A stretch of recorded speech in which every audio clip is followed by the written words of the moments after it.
سینگ ٹوٹا ہوا ہو تو اس کے متعلق ہمارے لوگ بہت سارے اشکالات پیدا کرتے ہیں. سیدنا علی مرتضیٰ تیرے خدا کرم اللہ وجہ الکریم آپ سے کسی نے پوچھا کہ قربانی میں کون کون سے جانور منع؟ حضرت علی نے فرمایا کہ ایسا بیمار جس کی بیماری واضح ہو، ایسا لنگڑا جس کا لنگڑا ہونا واضح ہو، اتنا دبلا جس کی ہڈیوں سے میخ ختم ہو جائے، اور اس طرح کچھ چیزیں آپ نے بیان کی.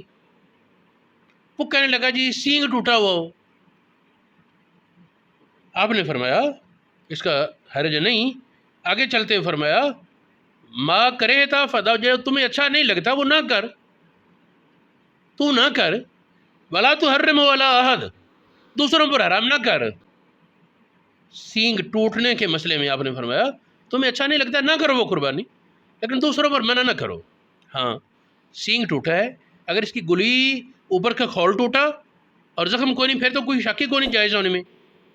اور تحقیق یہ ہے کہ اگر اس کی گلی بھی ٹوٹ گئی، جو اس کے اندر ہوتی ہے ہڈی، گلی بھی ٹوٹ گئی، پھر بھی قربانی کے لیے وہ منع نہیں، بشرطے کہ سر پر زخم اس کا موجود نہ ہو. اور اگر وہ گہرا زخم ہوا جس کی وجہ سے زخم باقی، پھر زہر قربانی نہیں ہوگی.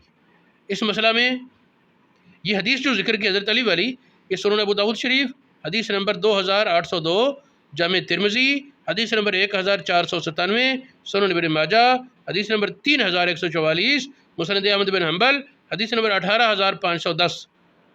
یہ چاروں حدیثوں کی سندیں صحیح ہیں،